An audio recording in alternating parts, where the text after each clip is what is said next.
जय हिंद दोस्तों, मैं देवेंद्र कुमार स्वागत करता हूं आपके अपने YouTube channel Devendra study IQ पर। तो साथियों, आज की हमारी स्पेशल वीडियो होने वाली है यूपी प्लस मैथ के लिए, जो कि हमने आपको पिछले वीडियो में बताया था यूपी प्लस मैथ के इंट्रोडक्शन के बारे में। क्या हम अगला वीडियो लेकर आने वाले नंबर सिस्टम पर होने वाला है। ठीक है साथियों, तो हम बिना किसी देरी के तो शुरू कर लेते हैं अपने अगले चैप्टर मैथ के में। वो हमारा संख्या पद्धति। कौन सा साथियों? संख्या पद्धति, जिसे हम इंग्लिश में क्या बोलते हैं? Number system.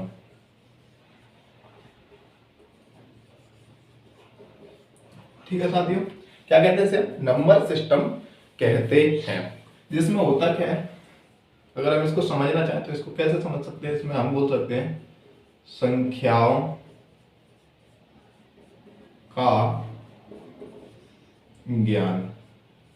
क्या बोलेंगे साथियों? संख्याओं का ज्ञान हम इसको कह सकते हैं। तो इसमें साथियों में संख्याओं के बारे में जानकारी ज्ञात होनी चाहिए। तो साथियों, हमारी कौन कौन सी संख्या होती है, किस किस प्रकार की संख्या होती है, आज हम सभी इस वीडियो में पढ़ने वाले हैं। अगर साथियों, अगर आप कॉपी पेंसिल लेकर बैठना है साथ में, अगर आप हमारे इस वीडियो को देख रहे हैं तो ठीक है। बात कर लेते हैं साथियों हम सबसे पहले सम संख्या की। तो साथियों, सम संख्या होती कौन सी है? सम संख्या वे संख्या होती हैं, वे संख्या होती हैं जिनमें दो का भाग चला जाए। क्या होती हैं? सम संख्या वे संख्या होती हैं जिनमें दो का भाग चला जाए। जैसे कि फॉर एग्जाम्पल 2, 4, 6, 8, 10, या आपकी इनफाइनाइट तक होती है। ठीक है साथियों, बात करें हम अगली संख्या की, विषम संख्या।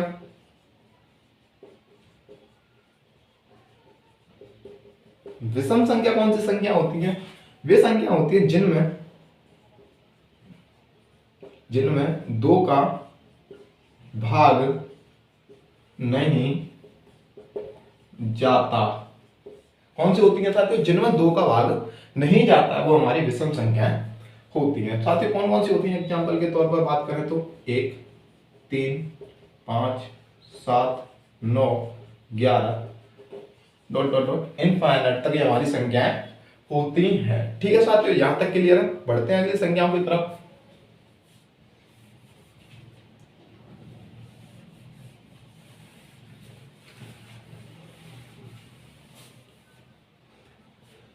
तो अगली संख्याओं के बारे में बात करें तो अगली संख्या हमारी अभाज्य संख्या। अभाज्य संख्या। तो साथ में हमारी अभाज्य संख्या कौन सी संख्या होती है? जो एक व खुद से भाज्य। कौन सी होती है? एक व खुद से भाज्य संख्या हमारी अभाज्य संख्या होती है। जैसे कि हमारी 2, 3, 5, 7, 11, 13 डॉट डॉट डॉट इनफाइनाइट तक ये भी हमारी संख्या होती हैं। ठीक है साथियों, यहां तक क्लियर है। बढ़ते हैं अगली संख्याओं की तरफ। अगली संख्या होती है हमारी प्राकृतिक संख्या। अगली संख्या कौन सी होती है हमारे साथियों? प्राकृतिक संख्या। ठीक है, अगली संख्या कौन सी होती है हमारी? प्राकृतिक संख्या, जिन्हें हम नेचुरल नंबर कहते हैं। जो कुछ साथियों हमारी कहां से शुरू होती हैं? 1, 2, 3, 4, 5 डॉट डॉट डॉट, ये भी हमारी कहां तक होती हैं? अनंत तक होती हैं। ठीक है साथियों, एक होती है हमारी पूर्ण प्राकृतिक संख्या। पूर्ण प्राकृतिक संख्या कौन सी होती है? पूर्ण प्राकृतिक संख्या, जो कि हमारी शून्य से शुरुआत होकर ये हमारी कहां तक होती है? अनंत तक होती है। ठीक है साथियों, यहां तक क्लियर है। बात करें आगे की संख्याओं के बारे में, तो पढ़ लेते हैं हम आगे की संख्याएं।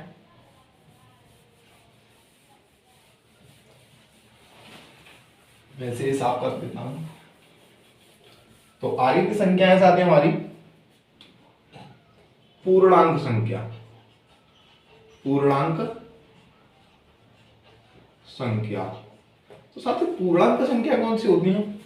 पूर्णांक संख्या वे संख्या होती हैं जो कि ऋणात्मक मान से शुरू होकर आपकी धनात्मक मान तक होती हैं। तो कह सकते हैं हम माइनस के अनंत से लेकर प्लस के अनंत तक। जैसे आपने देखा होगा एक लाइन पर यहाँ पर जीरो बना होता है, अगर हम इधर चलते हैं तो हमारा -1 -2 -3। जब हम इधर के साइड चलते हैं तो +1 +2 एंड +3 होता है। ठीक है साथियों, अब साथियों हम बात कर लेते हैं कुछ। अब यहां तक संख्या क्लियर है।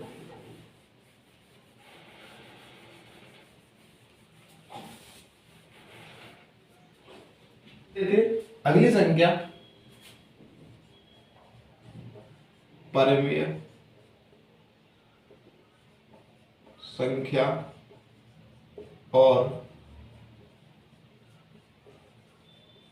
अपरिमेय संख्या। ठीक है साथियों, परिमेय संख्या और अपरिमेय संख्या, तो इनके बारे में हम यहीं पे लेके चलेंगे। ये हमारे P/Q के फॉर्मेट में होती है और ये हमारी P/Q के फॉर्मेट में नहीं होती है। जैसे कि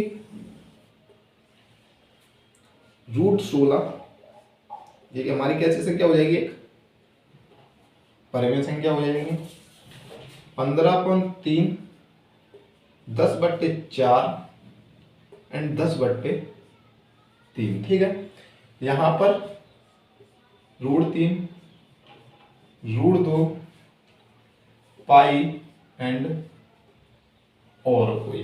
यहां पर हमारा प्रॉपर मान और यहां पर हमारा प्रॉपर मान नहीं निश्चित होता है, जो कि हमारी कैसी संख्या होती है, परिमेय और अपरिमेय संख्याएं होती हैं। ठीक है साथियों, बात कर लेते हैं हम अगली संख्याओं के बारे में।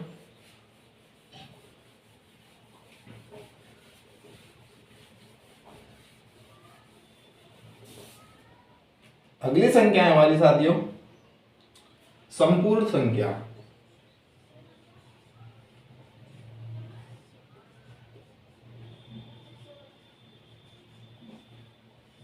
संपूर्ण संख्या। ठीक है साथियों, कौन सी संख्या हमारी संपूर्ण संख्या। संपूर्ण संख्या कौन सी संख्या होती है, तो जो संपूर्ण संख्या हमारी वह संख्या होती है जिनका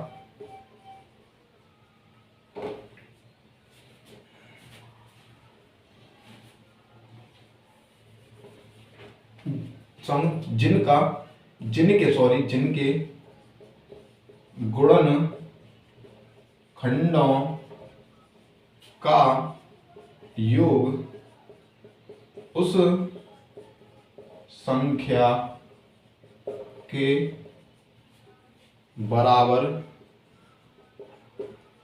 होता है। ठीक है, मैं भी यहां पर आपको एग्जाम्पल के द्वारा आपको बताने वाला हूं कैसे कैसे। जैसे कि हमारी कोई संख्या लिख ले रहे हैं हम 12 15 8 और 6।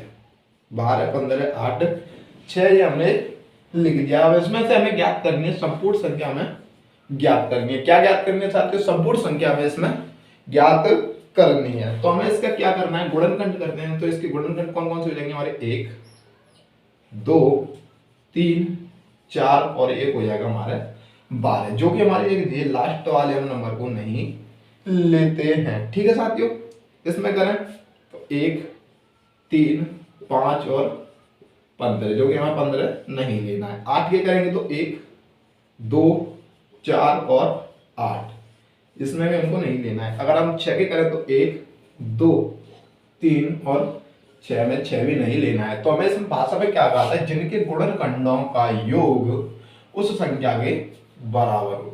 जिनके गुणनखंडों का योग उस संख्या के बराबर। अब अगर हमें जोड़ है तो 4 और 3 7, 7 और 2 9, 9 और 1 10।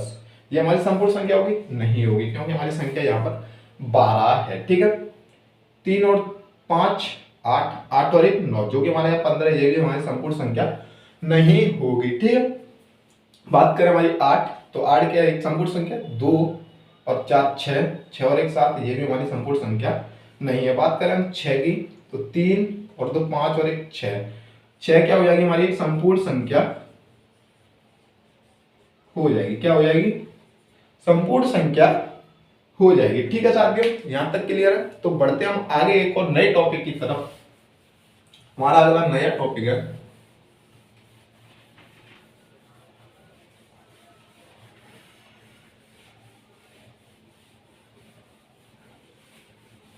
तो साथियों हमारा अगला नया टॉपिक हो जाएगा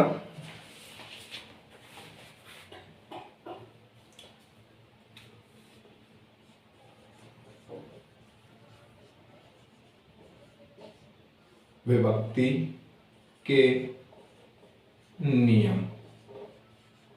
कौन सा हो जाएगा साथियों हमारा? विभक्ति के नियम, रूल ऑफ डिविजिबिलिटी। तो साथियों आपके इस टॉपिक से आपके एग्जाम में कई प्रकार के क्वेश्चन देखने को मिलते हैं। तो यहाँ पर हम साथियों विभक्ति के नियम में बात करेंगे। दो की विभक्ति, दो की विभक्ति का नियम, 2 3 4 5, 5 के बाद 8, इंपोर्टेंट में लेकर चलूंगा 5 8 8 के बाद 9 और अंत में 11। ठीक है, अगर हम बात करें इसकी दो की विभक्ति की पहचान की, तो पहचान के लिए क्या करना है? जिसके अंत में अंतिम संख्या, उस संख्या का अंतिम अंक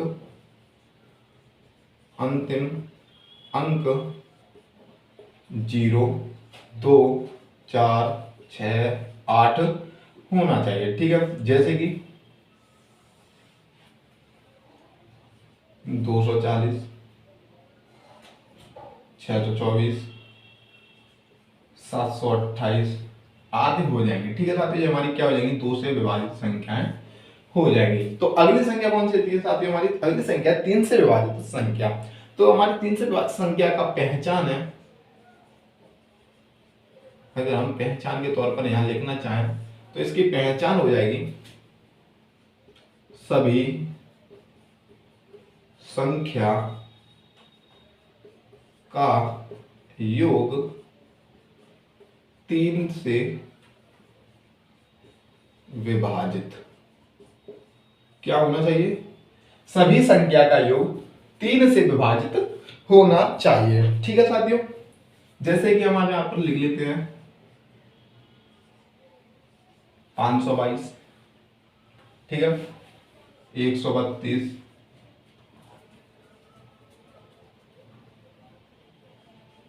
ठीक है, 621। ये हमारी संख्या लिख ली हमने। कौन सी संख्या? हमारी 3 से विभाजित संख्या है। क्या करना है? सभी संख्याओं का करना है योग। अगर हम सभी संख्याओं का योग करेंगे तो कितना हो जाएगा?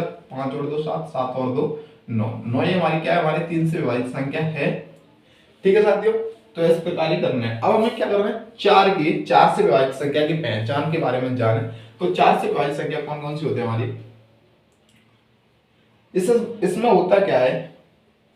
किसी संख्या के अंतिम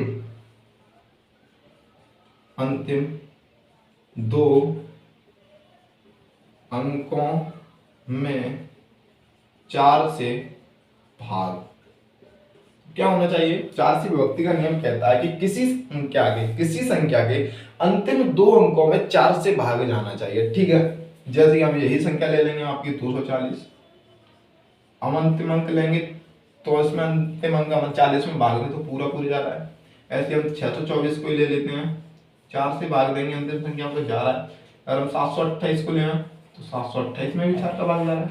तो इस प्रकार ये कौन सी संख्या हो जाएंगी? हमारी 4 से विभाजित संख्याएं हो जाएंगी। ठीक है साथियों, अब अगली संख्या हमारी 5 से विभाजित संख्या। तो 5 से विभाजित संख्या का नियम, जिसका अंतिम अंक 0 या 5 हो। क्या होना चाहिए? 0 या 5 होना चाहिए। 625, 1000, 725। ठीक है, अब अगला है हमारा 8 से विभाजित संख्या का नियम क्या कहता है? 8 से विभाजित संख्या का नियम कहता है अगर 4 का आपने जान लिया तो 8 के में कोई भेद नहीं है। तो हमें करना क्या, जहाँ कितने से कहते हैं हम दो संख्याओं में भाग देते हैं, अंतिम दो संख्याओं में। तो हमें 8 में क्या करना है, तो अंतिम 3 संख्या में 8 से भाग, क्या करना है हमें, अंतिम 3 संख्या में 8 से भाग करना है। ठीक है साथियों, क्या करना है हमें, अंतिम 3 संख्या में 8 से भाग करना है। जैसे कि हम संख्या ले लेते हैं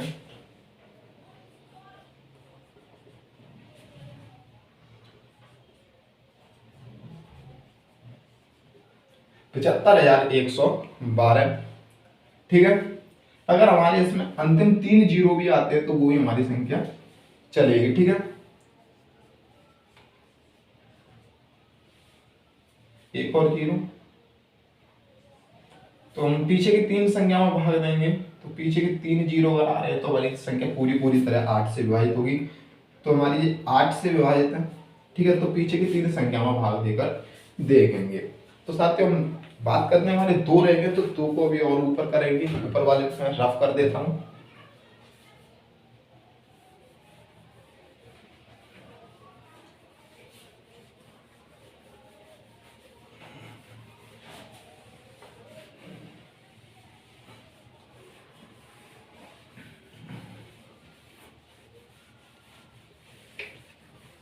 साथ ही हमारा अगला नियम है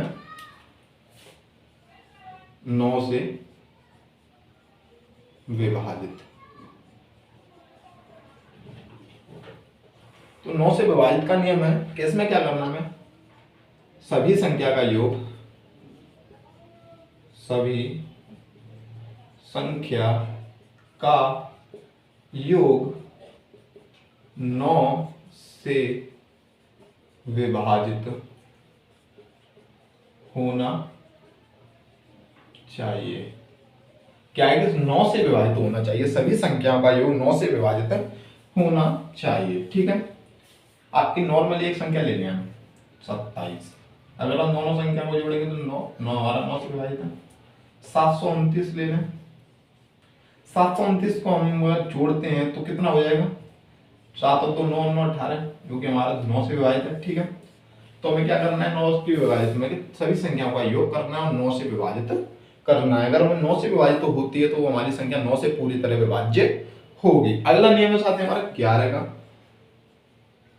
तो 11 में करना क्या है, तो 11 का कहता है किसी संख्या के सम और विषम स्थानों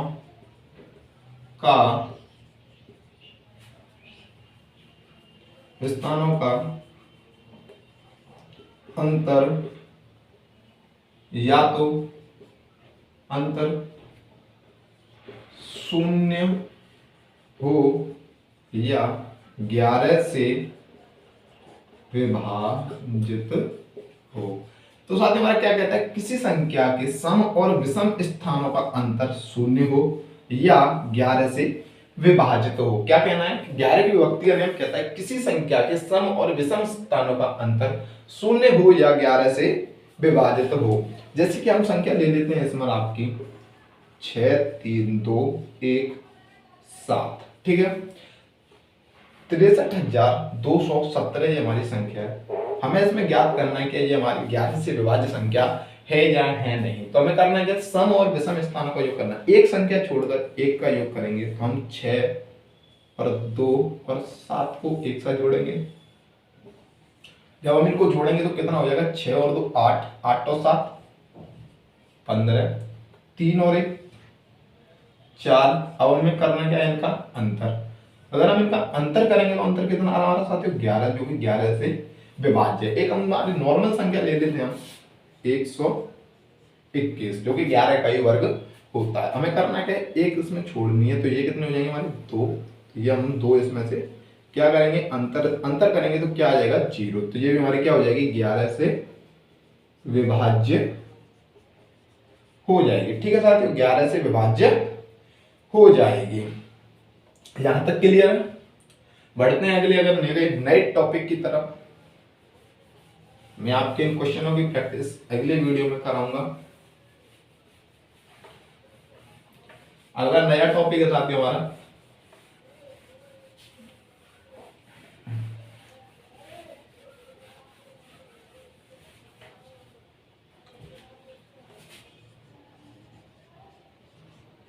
इकाई का अंक ज्ञात करना। ये भी आपका साथियों इंपोर्टेंट टॉपिक है, इकाई का अंक ज्ञात करना। तो इसमें साथियों होता क्या इकाई के अंक ज्ञात करने के लिए? तो बात कर लें इकाई का अंक ज्ञात करने में, तो इसमें क्या होता है कि किसी संख्या के किसी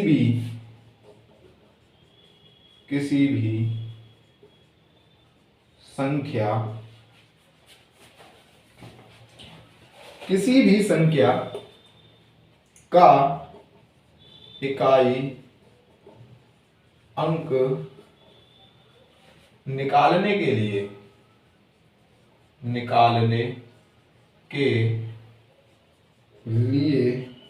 उस संख्या की घात में 4 से भाग देते हैं। क्या करते हैं? 4 से भाग देते हैं। अगर शेष बचता है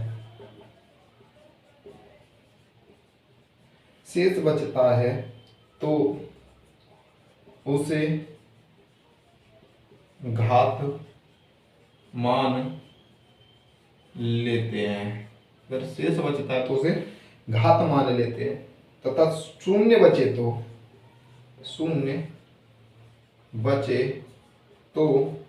घात 4 मान लेते हैं। क्या कि अगर शून्य बचे तो घात 4 मान लेते हैं। और साथ ही उसमें एक और क्या होता है जिसमें हमारे नो चेंज रहते हैं, 0, 1, 5, 6। अगर किसी भी घात का हो तो हमारे वही मान उसका रहता है। ठीक है, अब इसके हमारा एक एग्जांपल ले लेते हैं। साथ ही हमारी जैसे कि 547 की पावर 43। हमें क्या करना है? इसमें इकाई का अंक ज्ञात करना है। ठीक है, क्या करना है? हमें इसमें इकाई का अंक ज्ञात करना है। ठीक है साथियों, क्या करना है? हमें इकाई का अंक ज्ञात करना है। तो पहले तो साथियों ठीक है, तो क्या करेंगे? इसमें 4 से भाग देना है। तो 4 से भाग देंगे तो 4 एकम 4, 40 बार जाएगा 10 बार, तो हमारा शेष कितना बचा? 3। तो हमें इसमें से क्या लेना है? हमारा अंतिम अंक लेना है पीछे का, जिसमें से हम अंतिम अंक लेंगे तो 7 की पावर 3, तो 7 गुणा 7 गुणा 7 का क्यूब कितना होता है? 343। तो इकाई का अंक क्या हो जाएगा इसका? 3 इकाई का अंक हो जाएगा। ठीक है साथियों, टॉपिक क्लियर है? ये नहीं है तो हम बढ़ते हैं और आगे नए और क्वेश्चन की तरफ।